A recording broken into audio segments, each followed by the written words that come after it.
So the minutes were sent out. This is a copy of them. Any additions or comments or changes? I would say very nicely written.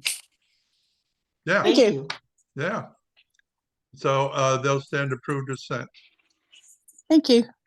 I think there's a spelling error somewhere. Residents and residents. Oh dear. But It's all the same to me. pardon? It's all the same to me. Oh, I learned in used the to fourth grade. Yeah.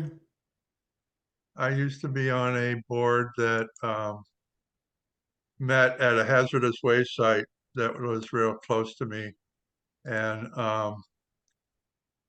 we would meet with the company and with the EPA, and we had one of the women from the Board of Health would keep the minutes, and the company always had a correction to her minutes. It never failed. They found something they didn't like about the minutes every meeting. Okay, well, we'll stand approved as corrected then. The next thing would be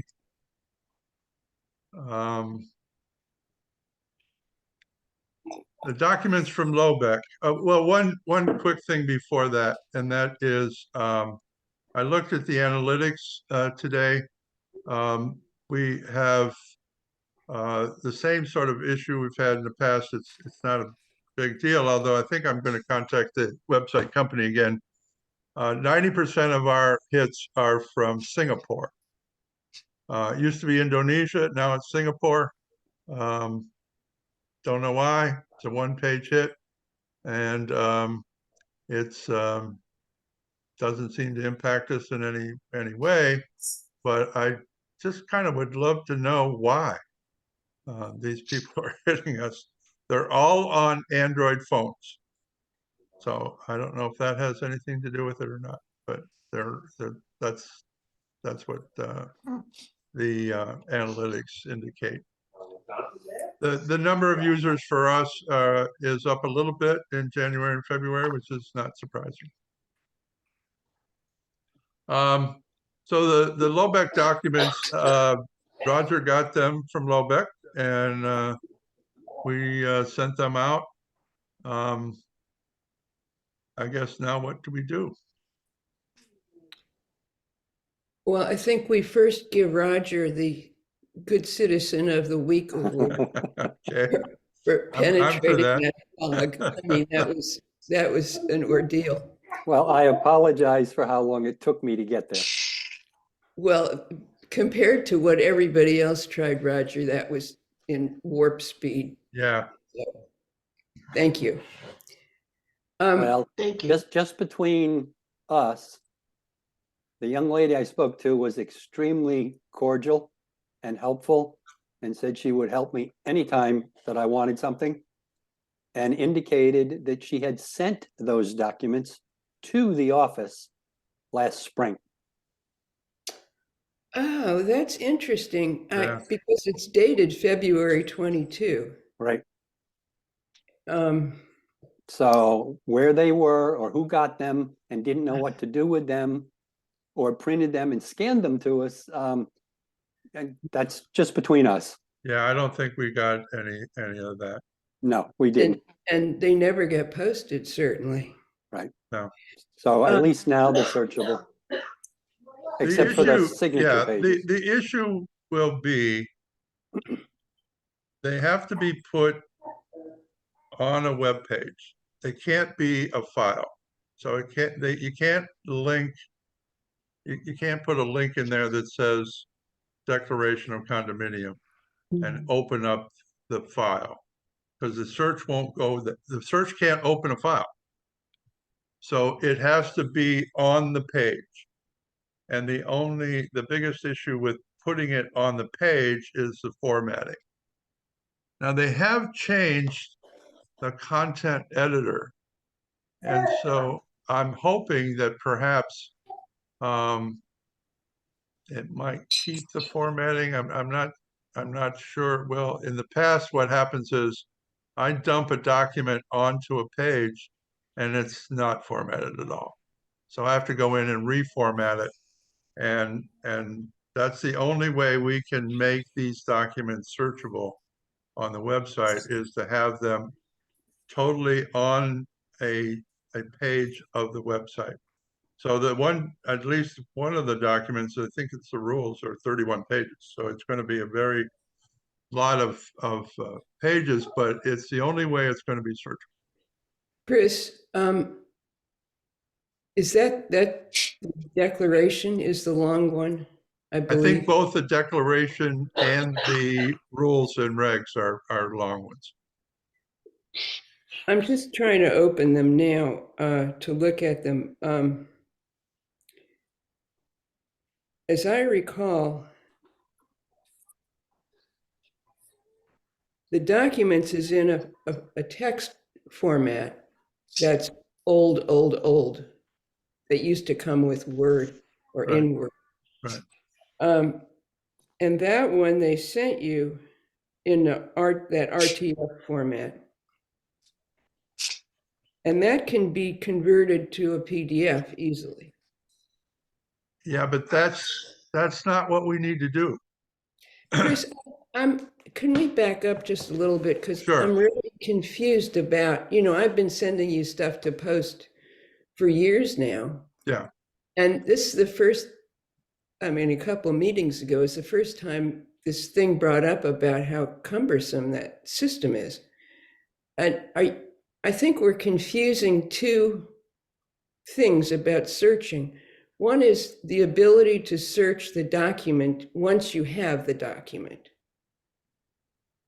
And the other is the ability for the search of our website to find something. Am I confused here? Because I have no problem going to, okay, go ahead. Well, the way we put documents on the website is we do put them in PDFs. Okay. And then those documents are all linked. That's why we put them in PDFs, because that makes it easier when people click on the link to see the document. It comes up as right away.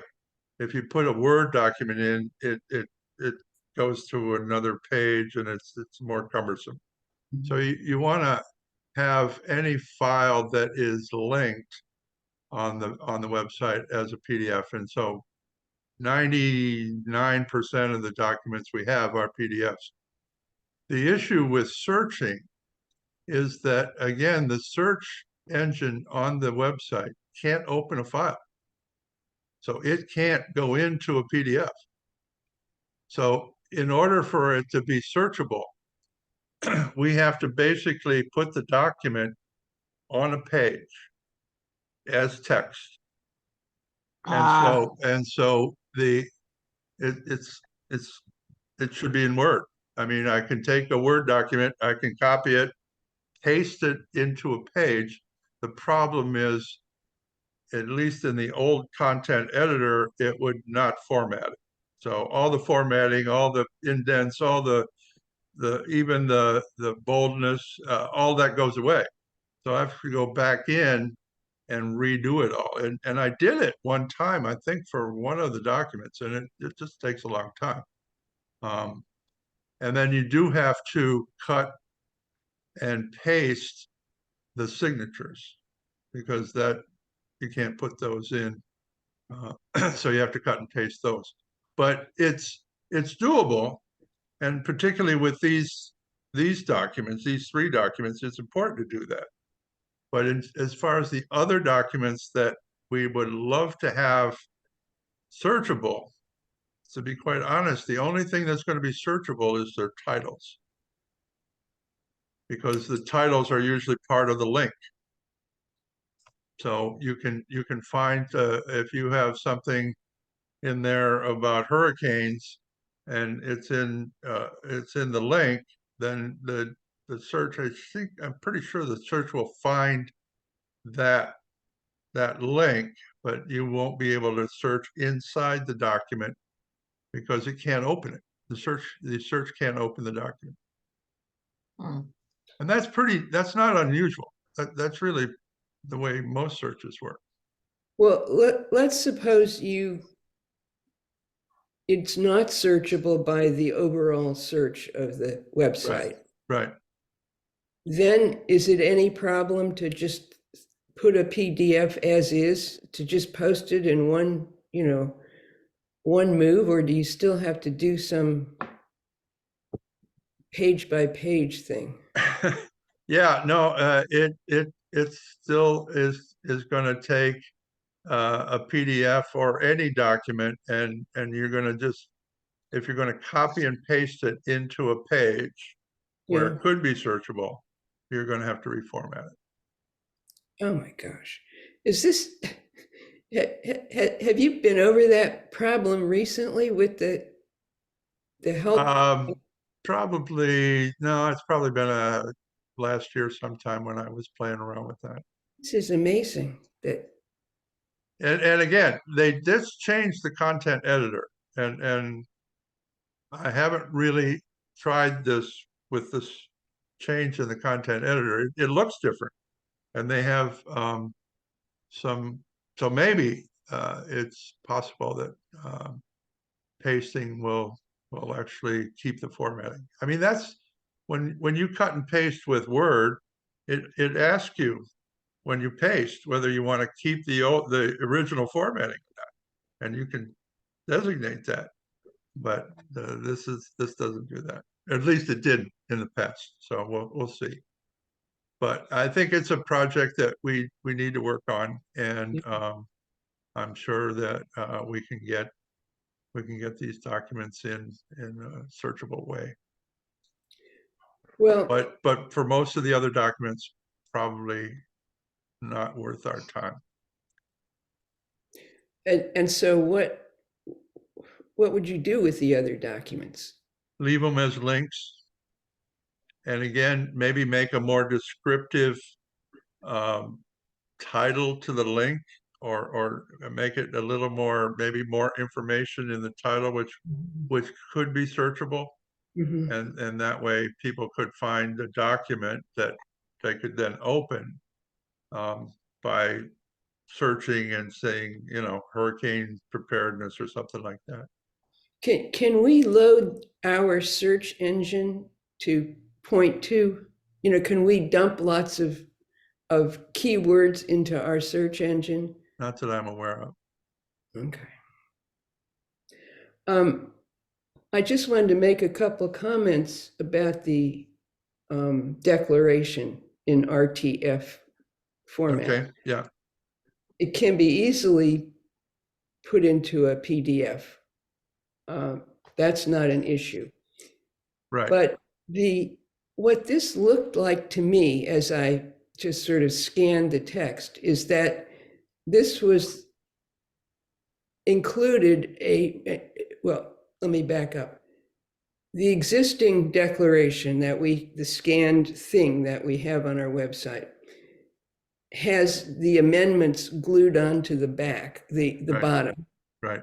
And there's no indication as you're reading the text that those amendments are going to be there. This version has the standard, when you submit something for approval, where you submit the old text and you cross out what you want to change and then enter the new text, including the renumbering of the paragraphs and so on. That's good. Well, it's good, except that those things have been approved. And so this looked to me like an in progress version of rewriting the document. So I think before we post, we need to look at that. Yeah, that's a good point. And the other thing is that Does it have the dates of the amendments? no, not that The ones we have now with the amendments at the end, yeah, it tells you when they were actually passed. right. And at the end of this document, this RTF that we just received, there are no signatures or recording information with Oh, the really? county. I didn't look at that. Well, there wouldn't be, Chris, because this is before they were filed. Ah, okay. Do Yeah. we, well, we could always glue that on if we need it on the Well, bottom. I would Okay. definitely take the signatures off the ones we have now Yeah, and paste them onto these new ones. Right. but the question then is this a finished document, or does this crossing out and, you know, entering new text upon the old version of the declaration is, you know, why does it look like that if these are approved amendments? Yeah, Catherine, go ahead. Okay, so small history behind the existing one with all the attachments. When I was in the working in the office, it was suggested at that time that we take the existing declaration and all of the amendments that have been passed since that time and put them in one PDF for the website, which is what we did. John said that that's the legal way to do it. Now, if things have changed since then, where you would do the cross off, if you will, inserted inside of it, then that's something different than what I was asked to do back in 2019 or whenever it was. So the declaration that you see on our website is the one that has all the bits and pieces to it, not incorporated in where the data was changed, as Lynn pointed out, with the cross out and what have you. So that's where that document came from. I guess what we need to find out is what's the proper way to present that to the owners? Is it better Yeah. to have the cross out, or is it better not to have that? I don't know. Well, I'm guessing there's some standard. yeah. I wonder if we need to go back to your Lobeck contact Yeah, and clarify these things. In any case, I wouldn't, until we right, know, I think we shouldn't post it right, I agree. as is, yeah. Yeah, I think it's a good question, Roger, to maybe ask Lobeck. Okay. What is the best, how should we present this to our owners? You know, should it be with the cross out and an amendment, new language there, or should it be on the end of it? So, Okay. Yeah, And I is can go this- back and ask her. okay, Is this the completed version of our declaration, or is this an in progress version? I mean, I'm just wondering why they sent us an RTF text. You know, you wouldn't normally send that to a client, I wouldn't think. It's an editable format. But I asked for an editable and searchable format. So maybe that's why she sent what she did. Uh-huh. yeah, Okay. One last comment. The pages are not numbered. So however, whatever format we decide to post it in, that's got to be yeah, we'd want to number them. done. Yeah, Yeah. And if it's a Word document, we should be able to have Word do the numbering, right? It's- right, sure. yeah, we can put that in the header. Anyway, I wonder if we all should really take that's the only one I took a really close look at, but I wonder if we all should go through these a little bit. Yeah. I think you're right. And see what issues we see. Okay. The next item has to do with forms. I don't know, Roger, did you or George talk to the board about this?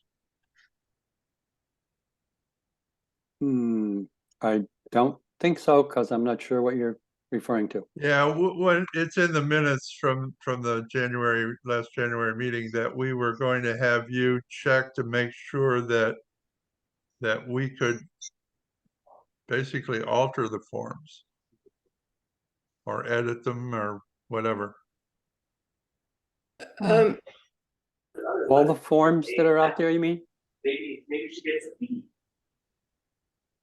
I think it was primarily forms that were things like the occupancy forms, things like that. Can I just jump here? Jane and I had a chat about this between meetings. And among the things that came up was who has the authority to approve of changes. And I think that's what we originally Right. asked Roger and George. But it's, yeah, I'm talking some more. It seems that the appropriate thing would be to ask John this question. And Sure. because most of them originate with John and with a need that's, there in the office and, kayak approval, whatever those things. So they, pretty much determine what content they want. And so if he has to go to the board with anything, I think we should first talk to John. Yeah, I think you're right. But further, just to tell you what Jane and I talked about, as we looked at the content of these forms, and Jane brought this up just briefly at the last meeting, we became aware of a number of errors of just lack of clarity and lack of accomplishing the actual purpose of that form. For example, just one of the simpler forms is about permission to use somebody's email. And that form was created, as I understand it, because the issue came up of how many mailings could the office do by email and save a ton of money and work.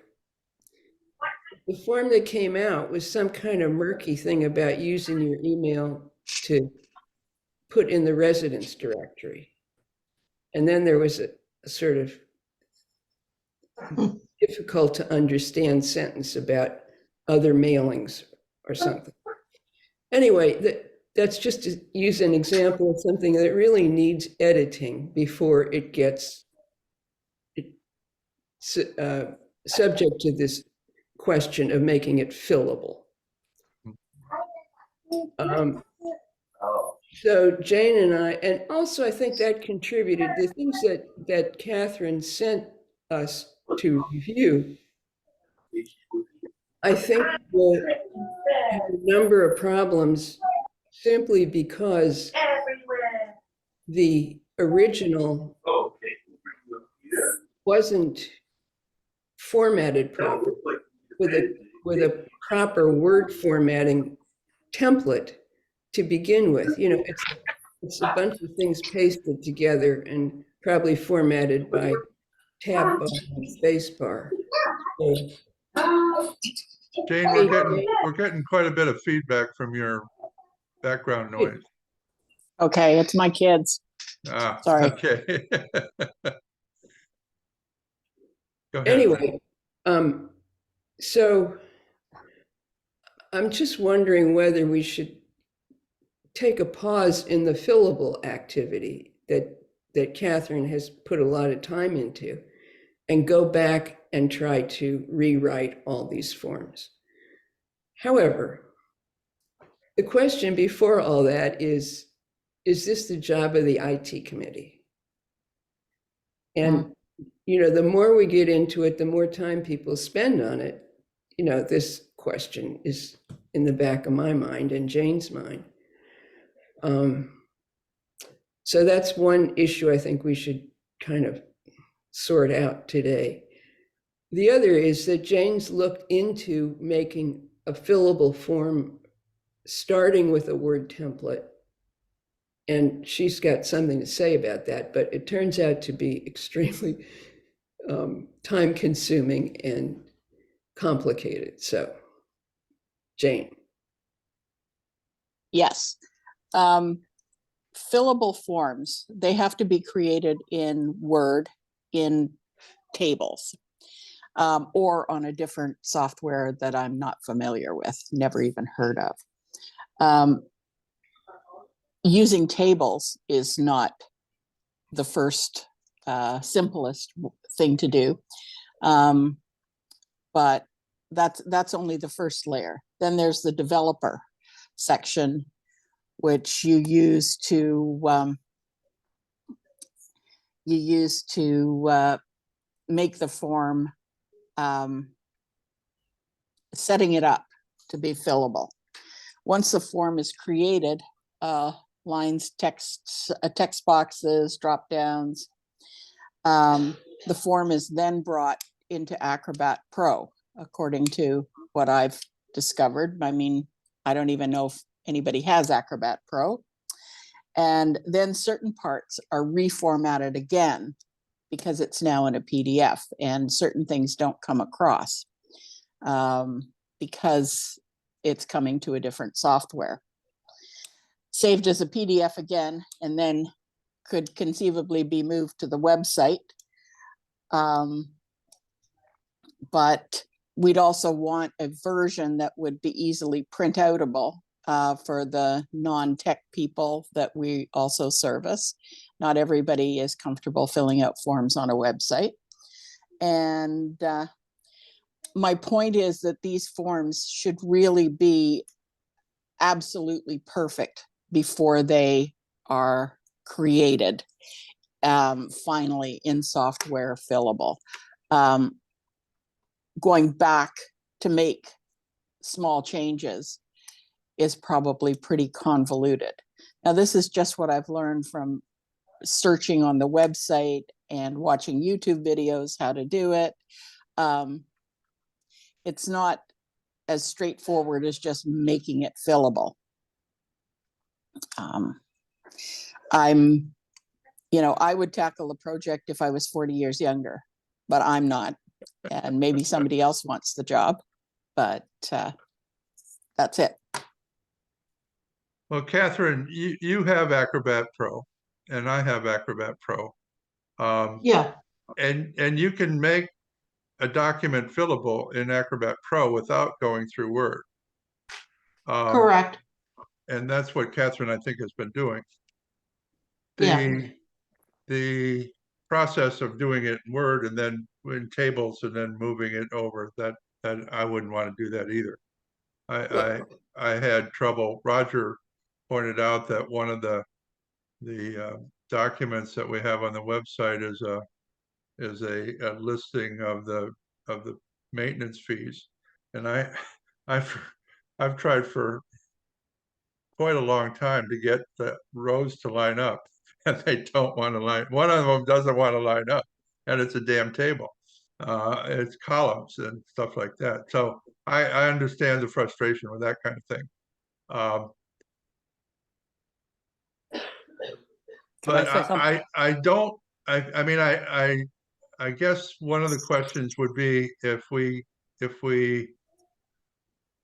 take a fillable document that is out there now, can we revert that to Word, Catherine? Do you think? Can we just? But Chris, I think we can. I can try. Well, that would make it be editable. That way we could edit it and make it more in the way we would like to have it.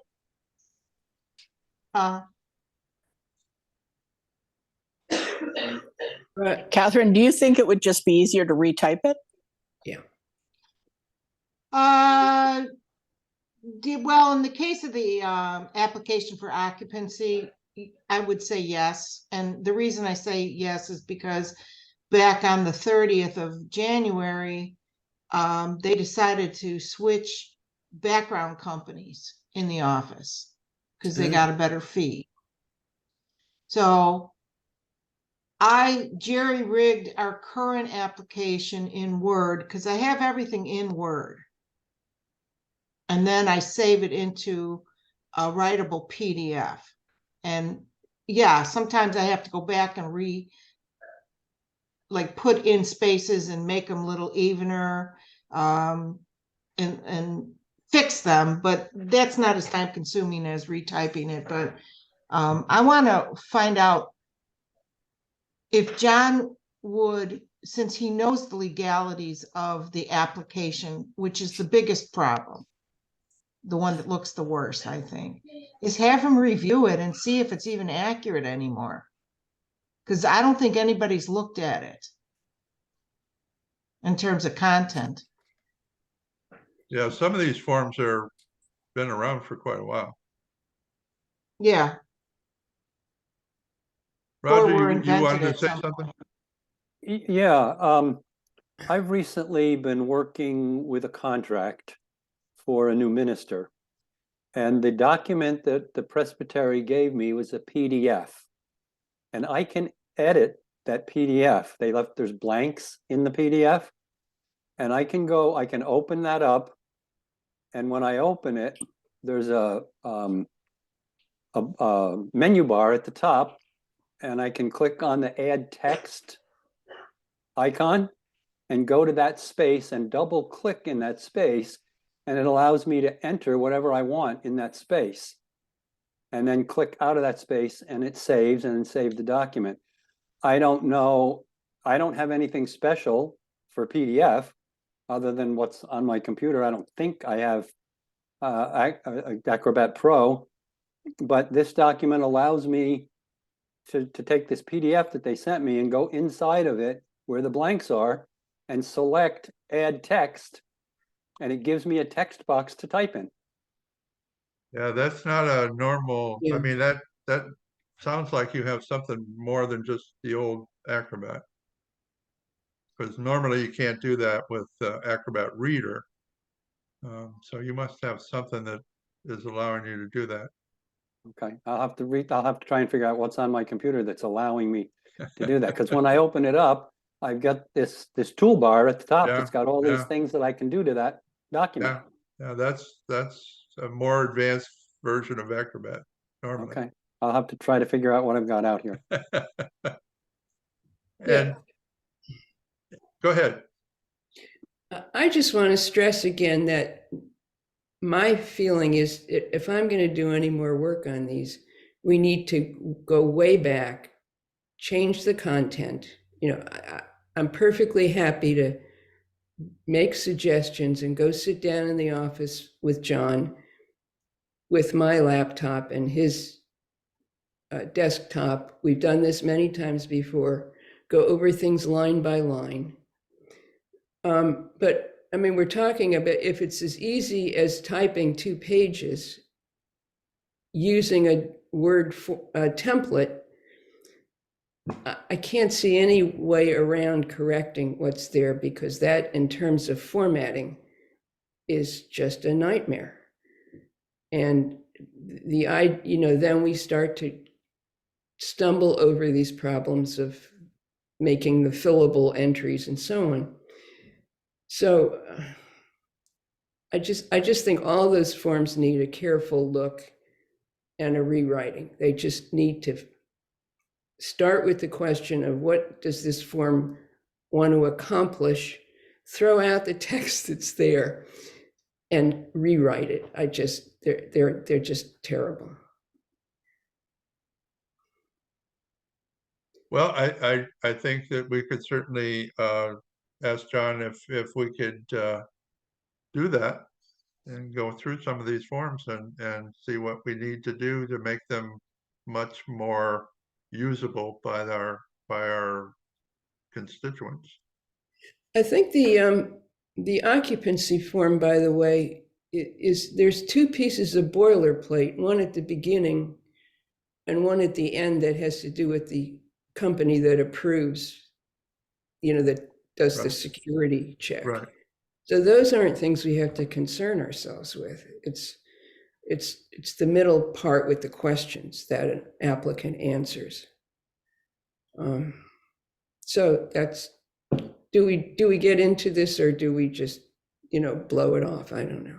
I think we do. I mean, because we're putting it on the website and Yeah. people are going to view these things on the website. I think it is in our area of responsibility to make sure they're usable.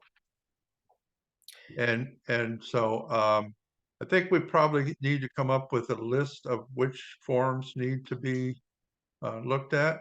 I don't think the list is all that long, quite honestly. I have it.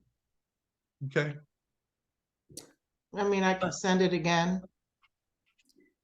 The other question to put to John is, there are people who do this stuff professionally.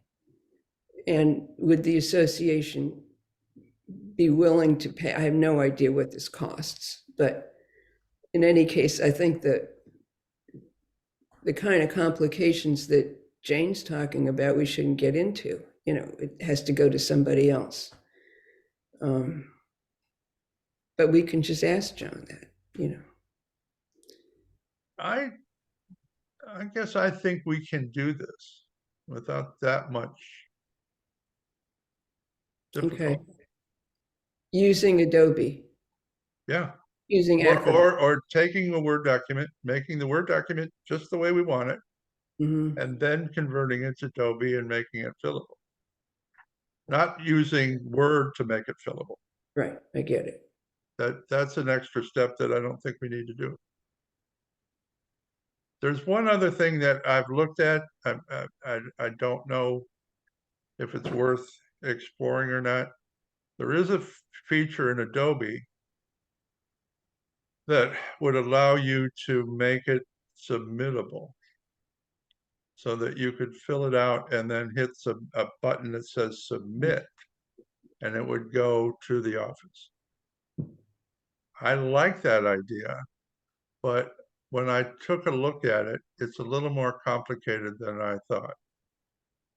That would be, I mean, the way Catherine has done the fillables now, you basically fill it out, you download it, print it, send it in, or email it as a document, either way, which is to me, my handwriting has deteriorated over the years. It's much easier for me to fill something out online than it would be to print it. So, I mean, I think we're heading a step in the right direction by making them fillable. I think we just have to make sure that we're getting the document right to start with.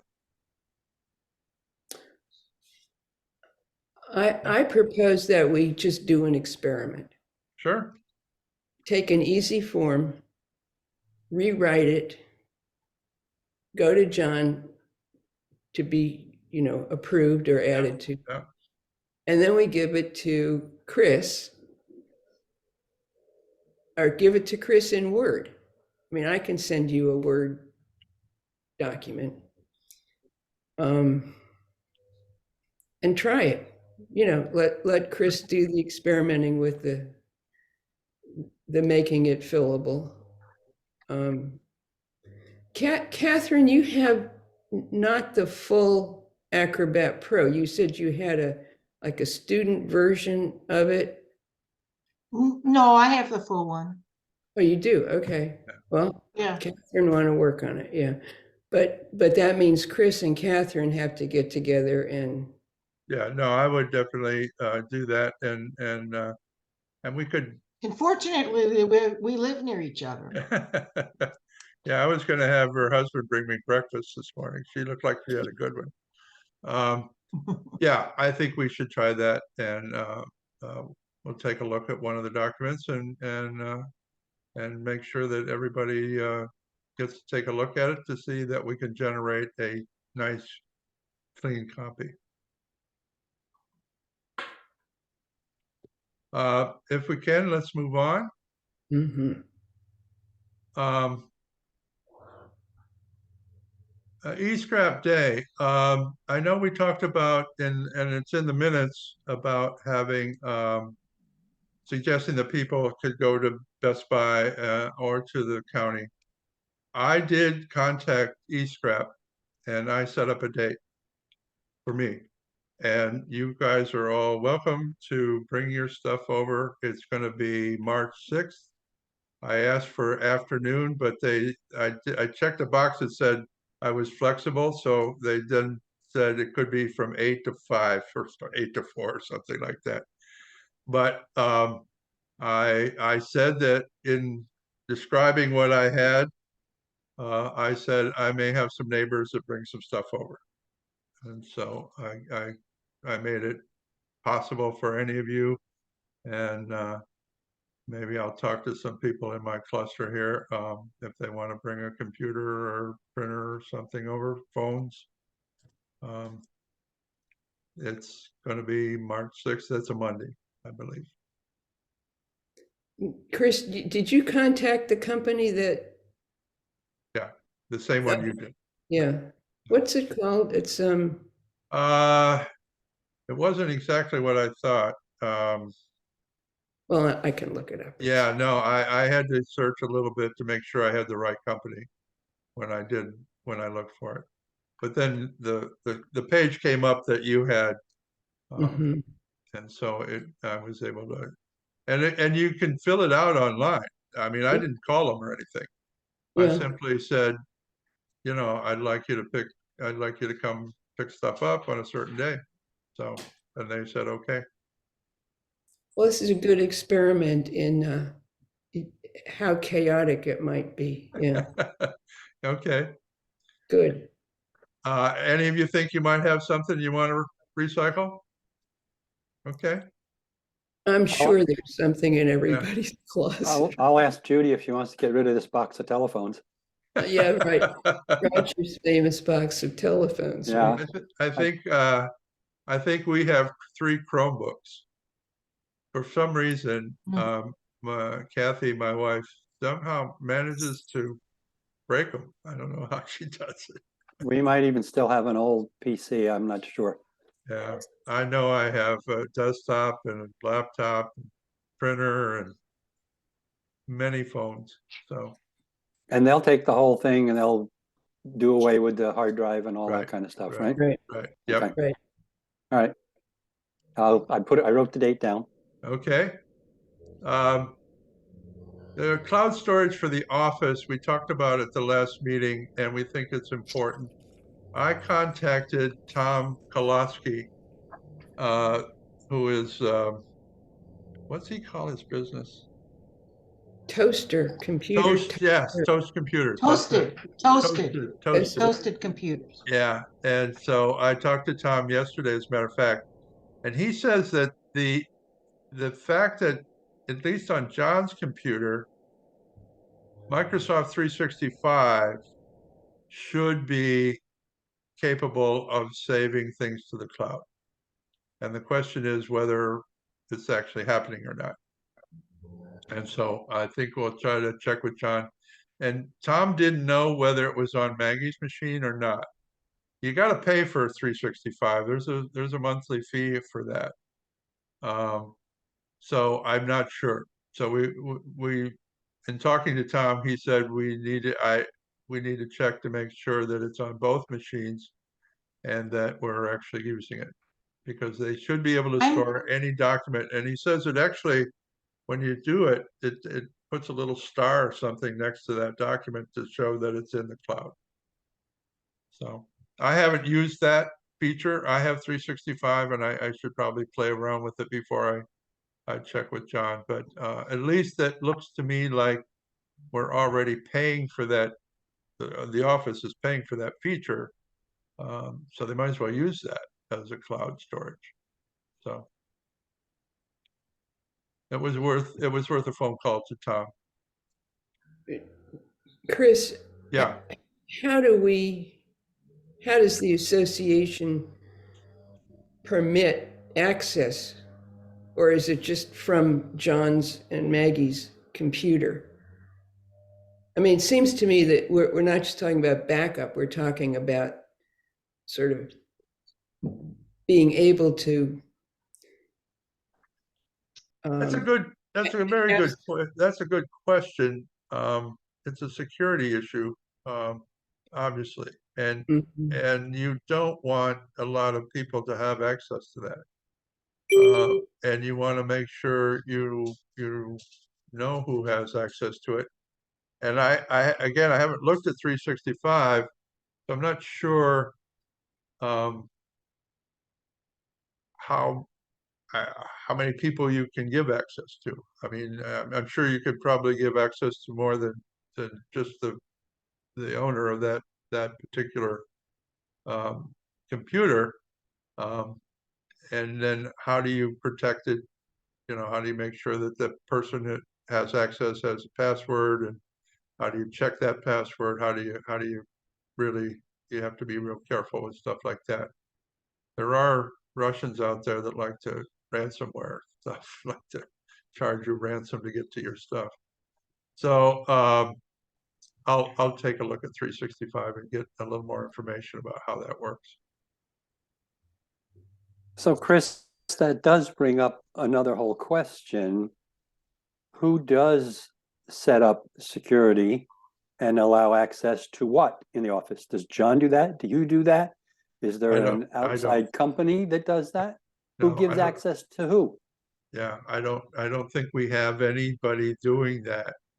And I think the only person that I would want to probably help us with that would be somebody like Tom. Yeah.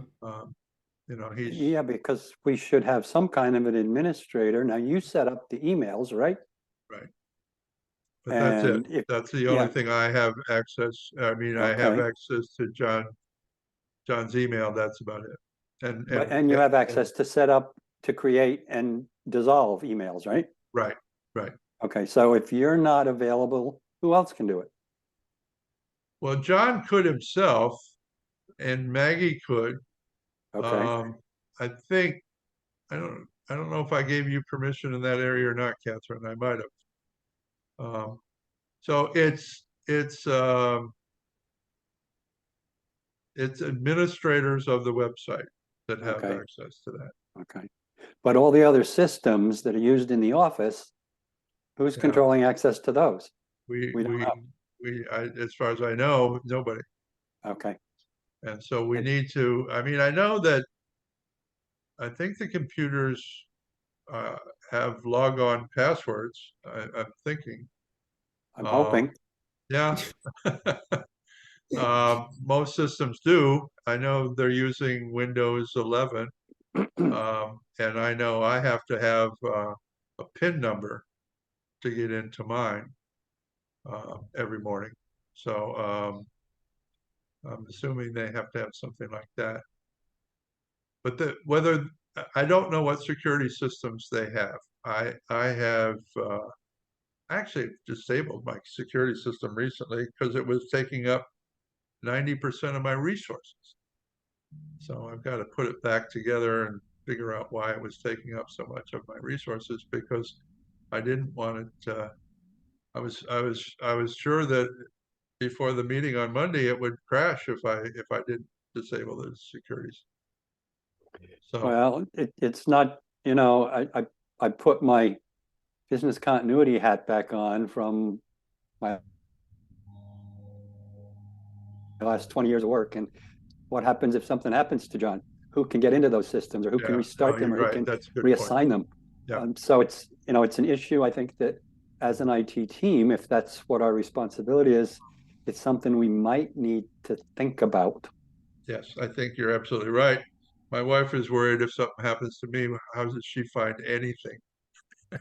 My wife and I are practicing. I'm trying to make her learn where stuff is on the computer so she can find stuff, and she doesn't want to do it. She's used the computer, you know, all of her career, and now she says, no, I don't want to do it. And I said, you have to know where this stuff is. I just saw an interesting interview last night with a guy from Tampa. His name is John Thompson, and he worked at IBM, and then he left to go to Symantec as CEO. Symantec is Norton. And I think they're owned by Microsoft now. Because this John Thompson is now on the board. In fact, he may be chairman of the board of Microsoft. So it's an interesting local story because he grew up in the Tampa area. Let's move on. But you're right, Roger. We definitely need to do a little more to find out what kind of security is going on and how well we're protected and how we can get into a system that is protected if for some reason we need to. Chris, Yeah. before we move on, can we appoint somebody in the committee to follow through on this? I think it is really a vital issue for the association, and if anybody's going to bring it up, I think we are. Yeah, I agree. So how will we do this? Roger, would you like to do that?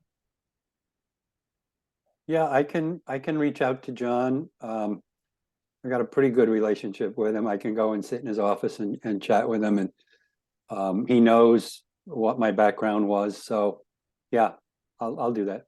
Okay. I'll make a note. All right. And if you want me to sit in more, let me know. Okay. The newsletter is coming up fairly quickly. Well, it's 1 month away that we have to submit an article. And I'm looking for ideas, or I'm looking for somebody that might want to write the article.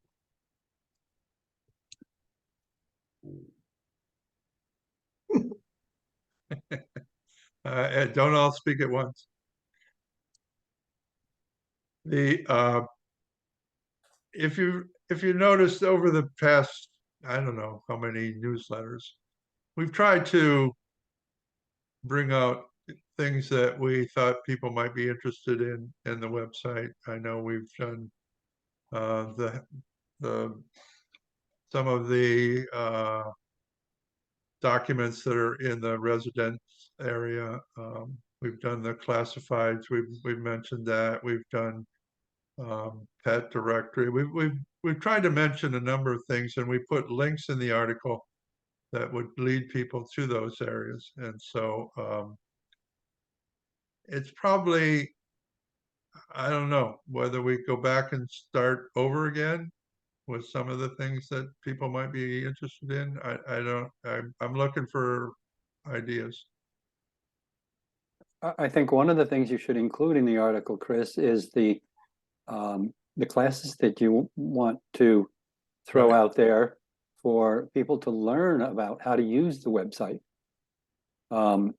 That might get a little bit more coverage out there. I don't know if you've had, any people sign up so far, or I mentioned collected it any at the dates? meeting on Monday, and so far I haven't had anybody. Okay.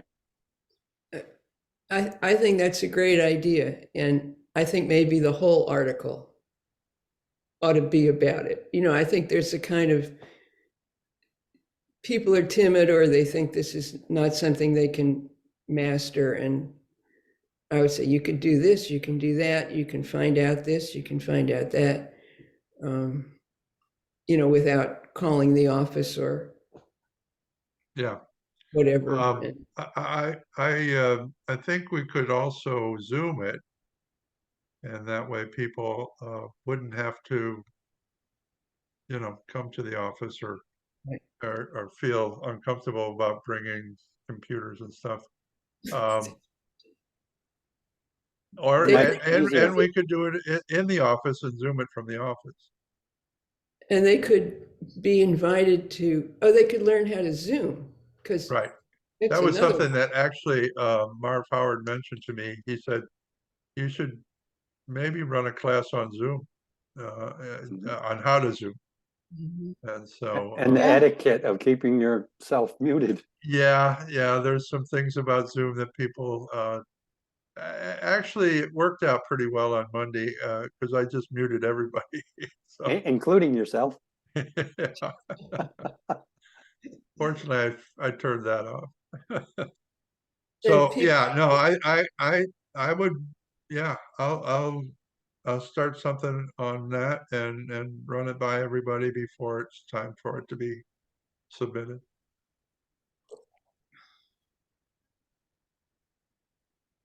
Um,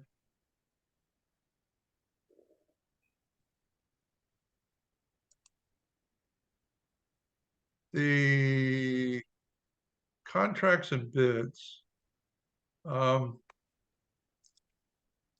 Roger did a good job of doing some reviews of what his area was, and I think I had it here, right here.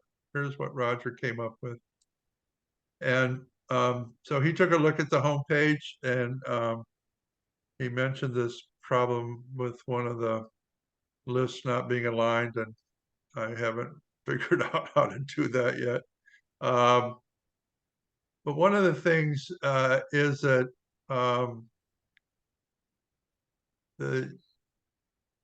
I don't always get the documents before a board meeting like I would like, so that I can post them on the website. So I just got the financials yesterday, and I haven't seen the minutes yet from the January meeting. So I haven't been able to post those yet. So it's more a matter of getting communication with John and Maggie about, when you send out things to the board, you should send them to me, and lately they've been sending them to me and Catherine when they do send them, which is fine. But I don't get them all the time, and so sometimes I more frequently than I would like, I have to remind them to send me stuff so that it can be posted. And then in the contract section, Roger noted that there were a number of contracts that are there that are old and not up to date. And John sent me an email saying that most of them are current at the same rates. I think there's one or two that one might have gone up. But he's not sending me, I don't know if we have any new document on these contracts. At least it doesn't appear that that's the case. So they just kind of renew, and so the original contracts are there, but I think it's probably, I'm not sure that we get sent new documentation from one year to the next. I would think that he would at least get a letter saying that something about our ongoing contract, the new rate will be XYZ. Yeah, And I would think that that page should then be added to that space. The security contract at $28 an hour in 2018, are we still paying $28 an hour? I would bet not. yeah. I can't remember what he said about that one. But you're right. There should be a way for us to, in what we're posting on the website, be able to say definitively that this is now current. Yeah, like here's the update for 2023. He's right. got to be agreeing to new pricing if there is new pricing. Absolutely. Other than the cable contract, that one specifically states in the contract what the fees are going to go up each year. So that one I understand. That one's perfectly fine the way it is. Right. But some of those other ones, even though they say auto renew, which is great, I like auto renew. I think the one that I'm most critical of is the accounting one. The Right. company name has changed, the ownership has changed. Right. There should be a whole new contract for the folks that for the Norrises now that own the company. Right. And I think he mentioned that he was going to have to provide that. And I only know that because I also do business with the Norrises for the church. I see. Yeah, that definitely needs to be updated and current. I I said we need John's contract. And John replied that when he was telling Maggie to send me that contract, Steve Abul told him not to do it. And so he made the argument that it was a personal services contract. He may be right on that. That's a human resource issue in the board, and I don't know if that's public information. It is, It is? yes. Okay, I went out and looked at the statute that was passed. If we're an association with more than 150 owners, okay, then we are required to have all contracts that are involve the owners paying money. All contracts have to be on the website. okay. Do you want me to talk to Steve? I sent John a copy of this was a law firm that was in West Palm. I sent him a copy of exactly the wording of what's required. Okay, And so I told them at the bottom of the email, I said, I hope this clarifies our request. okay, And I sent it to both Steve and John. So Okay, okay. I would, because John, quite honestly, Roger, I don't know what we're paying John these days. Nobody has ever said. It wasn't reported at a board meeting. So you know, but nobody, none of the rest of us know. okay. That's not right. The owner should know.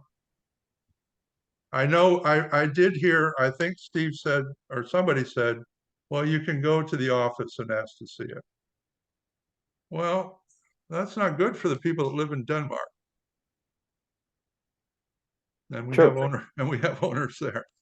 Okay. So it's not good enough to just have it in the office. Well, and if the statute says it's supposed to be available, then we need to make it available. Absolutely. And we're also supposed to have all the bids that happened in the last year, and John doesn't normally send me anything on bids. So I think we need to remind him that anytime he gets bids, it's got to be posted.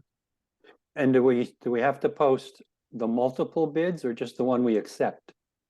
I have to look at that. Catherine's wagging her head. She knows the answer. Go ahead. You're muted there. Yeah, there, if you refer back to a document that the owner is supposed to do when they want to replace their windows, it says that you're supposed to present 3 bids for whoever does it. Now, no one does that. Yeah. That I know of, including myself. But you're supposed to post all the bids for handrail painting bid, or the bid for repainting all of the buildings that's going to be coming up at some point. So Yeah. we don't have a lot of stuff on the website that we really should, I think. But then again, that's a full-time job. I think what we should do, I don't know whether, Hi, John. We're in the middle yet of our IT meeting. Could you give me a call a little bit later?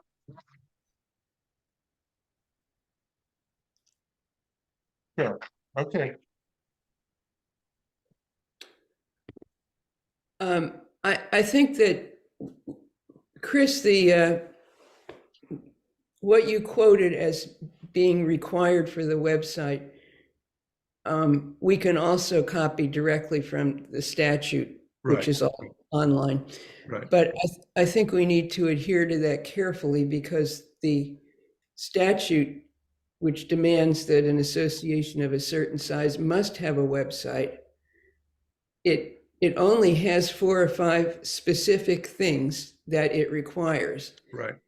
And we need to go back to that and make sure we're doing that. And if there's resistance from the office, they know very well. I mean, he knows very well what's in the statutes. Right. So we discussed it when it was first passed. I didn't see any thing on that list about the security system, the cameras, all that stuff, which is a considerable chunk of our annual budget. And it's one of the big ticket items. And given that the security committee rarely meets and has no minutes, at least none that are posted, I think that piece of it would be important to include. Yeah, I think we pay, do we pay Spectrum for that, Roger, do you think, I don't think so. for the cameras? No, It's not the security company that we pay for that, I don't think. we purchased those cameras. Ah, okay, The security cameras have all been purchased. And I don't know who maintains them. And the only one that I ever knew that knew anything about the contract was Jim Munson. yeah, Spectrum maintains the lines for the cameras with maintenance done by Security 88 or whatever the company's called. okay, Okay, Well, anyway, that's got to be on that list Okay. as well. Yeah. and that's another contract. Well, That's we what do I have mean. we do have a contract there, but I don't know. I think it's outdated. Yeah. yeah, 2018, yeah. I think you're right. The, and, you know, I think there's probably more than one contract with Spectrum.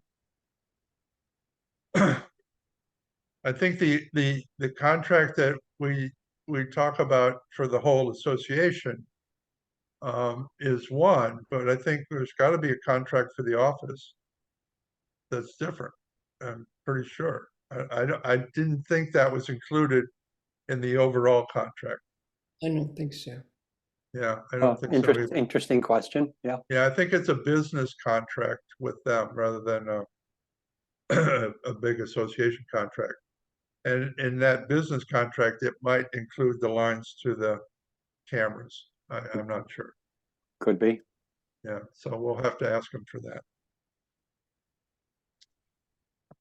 But we do need to have that stuff posted, and we need to follow the rules on that. Any other items? I have a couple of things. Who's doing announcements? Is that Catherine?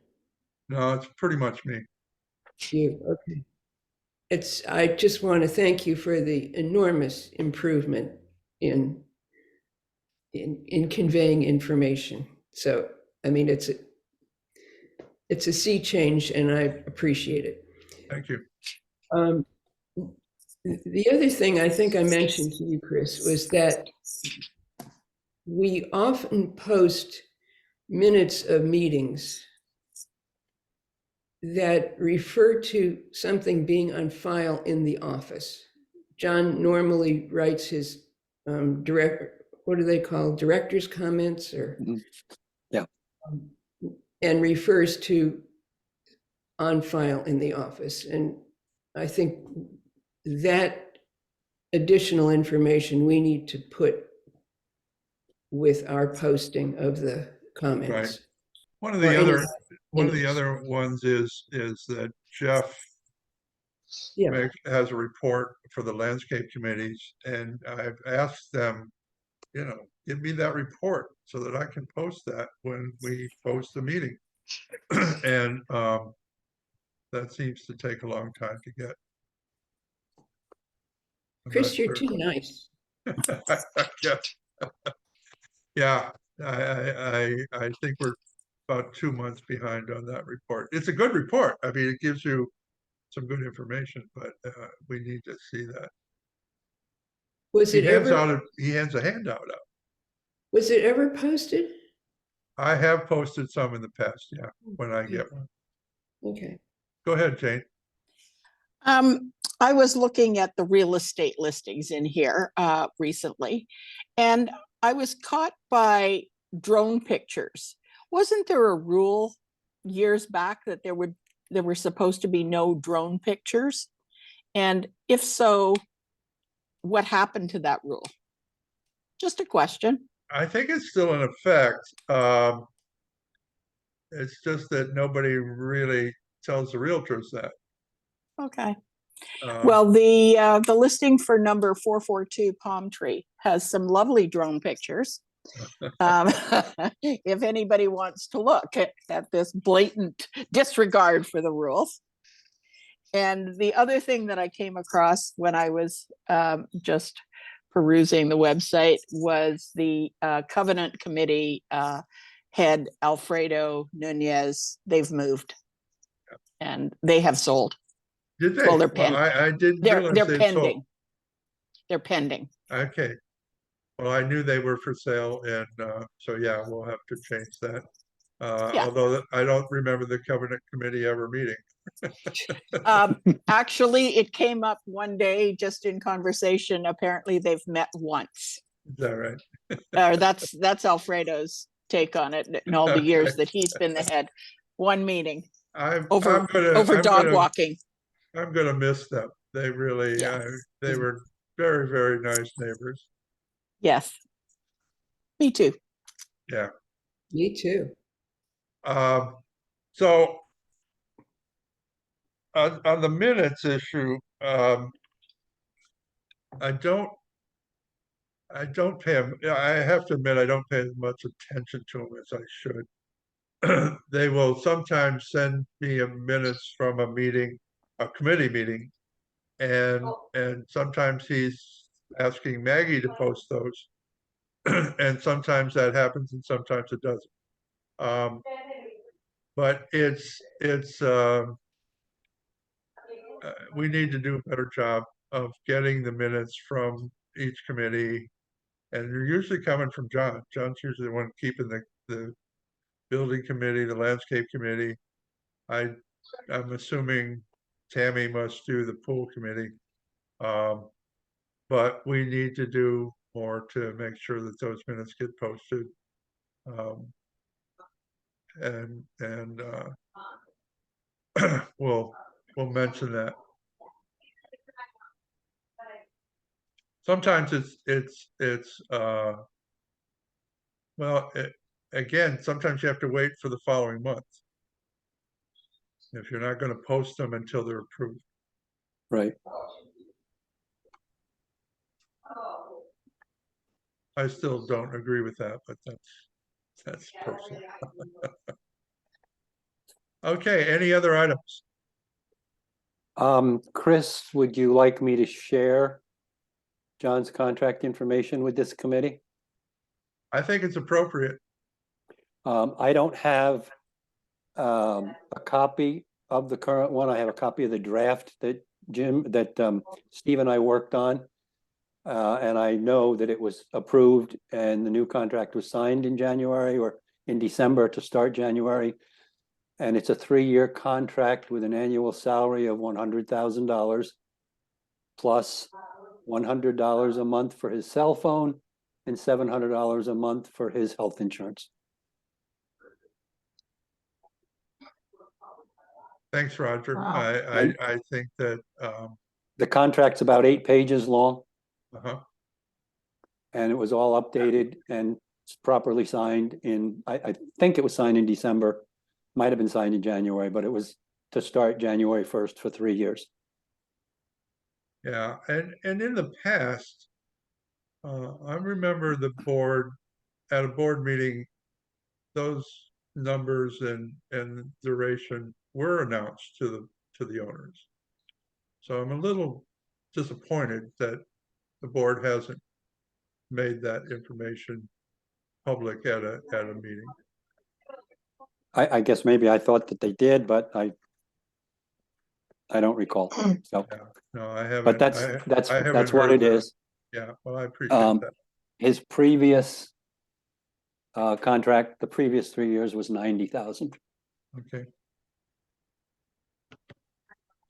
Yeah, I remember, I think the contract before that was 82 or 83 or something like that. Okay. Anything else for the good of the cause? Yes.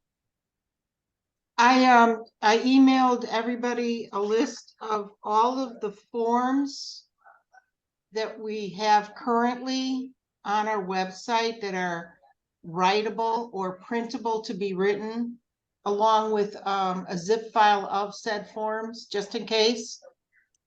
That way we know what we need to look at eventually and retype, which I have no problem retyping any of them if people want to contribute stuff to it. So I will volunteer to do that because I love to type. What's one that you would pick out as being an easy one to start with? Well, I think that one that Lynn mentioned about emailing, like, do you want to be on the email list? Or receive emails from the office? I think it needs to have some more clarification in the language, like, for example, as default, everyone, when they're put into the system, is automatically sent emails, and that their profile appears. If you, as the owner, don't want either one of them, you have to go in and do it yourself. You have to opt out, right? Yeah, in correcting, if you will, or standardizing the current listings, there are two owners in particular that keep going back in after I update to put it in capital letters and change it to small letters. I'm just saying. Do you have With any my idea? eyes rolling. Do you have any idea how many people have opted out of emails? Nobody opted out. It was just never done before. Okay, When I would enter new owners, I would say yes to it, and I would tell them in person when they came in for their interview and in the email that I sent them to welcome them, that they were automatically signed up to receive emails. I don't think a lot of people even know that. right. In fact, until we started sending to all users, I wasn't getting email, and I'm here. Right. Till we made that decision. I don't understand why it wouldn't send it, because I opted in to receive emails. And of course, Lynn's question before about how many is too many is a relevant one. In the last 2 weeks, we've had to send out several because of the necessity of getting people to tune in to or participate in the most recent board meeting, as we're anticipating budgetary changes. The social committee's announcement about the upcoming March event, which there will be no more emails sent on that because that's done, one and done. But in February, we've sent out 3, 4. Yeah, we've had more. I actually was maybe planning on sending one more. John had mentioned at the meeting that we would send out a sample of a email to local legislators about the insurance issue. And I have, Yes, yeah. I prepared an email that I could send out as a sample. I actually want to send out 2 samples. One specifically to Boyd. Jim Boyd is the chairman of the insurance committee in the Senate. And so I mentioned that in this one that I have prepared, but I want to send one that's more generic for the other legislators. And it was brought up somebody brought it up, I think at the meeting, that we want to mention in this email that people should personalize the email so that they don't get a whole lot of blank or emails that all look the same. That you want to add something to it or change it around a little bit. Another suggestion that I might make, and that is that maybe you would get some of your neighbors to all sign one email. In other words, put number of names on it, and that way you're sending one, but they see that there's more than one there's a group of people that are sending it. So, but that's one of the things I do want to, I have plans on sending that out probably in the next day or two. Go ahead, Lynn. I think that's great, Chris. And that was the first question I had when John sent his email. Contact all these people. Well, okay, but I do want to ask, the legislature only meets for 3 months or something. Yeah. And it's going to be March next week. So we need to do this. Yeah. Actually, they are there's exploring an insurance bill now. Yeah, that- it's coming up in March. They're going to be discussing it. Yeah, I got a response from my email. yeah, I stating that. I went in and told them I wanted to follow that legislation. It wasn't by Boyd, it was by somebody else. And so I'm not sure what it's going to do. It's a little hard to figure out what the intention is. But yes, I was the one, actually, I was the one that generated that email that John sent out, because I was able to find it's hard to find the emails for these guys. They don't make it easy to find. I had to go to actually a copy of the Islander out on the island that had them listed, the emails. I wonder why that is, Chris. And somebody suggested, I think Pam Flanagan suggested, they all have offices. So you might want to just knock on their door someday. I mean, you're going to get an assistant, but still, that might not be a bad idea for at least somebody like Boyd, who's right here in Bradenton. And he's an insurance, not only is he the head of the insurance committee, he has a big insurance agency here in Bradenton. And I'm disappointed that he has sort of dropped the ball on this. Next meeting would be scheduled for 1 month from today, which isn't the last Friday. It's the second to last Friday. But I went back and actually read what we've said about when our meetings are, and we do mention that it's the 4th Friday and not the last Friday. So our next meeting would be scheduled for March 24th. And I will entertain a motion to adjourn. I move we adjourn. All right, second. Second. Thank you very much. Thank you, Thanks. Chris. Thanks, Okay, Jane, thanks. for keeping the minutes, and we'll try to follow Thank up you, on all Chris. these issues. Have a good Thank day, you, everybody. Jane. Thank you. I know.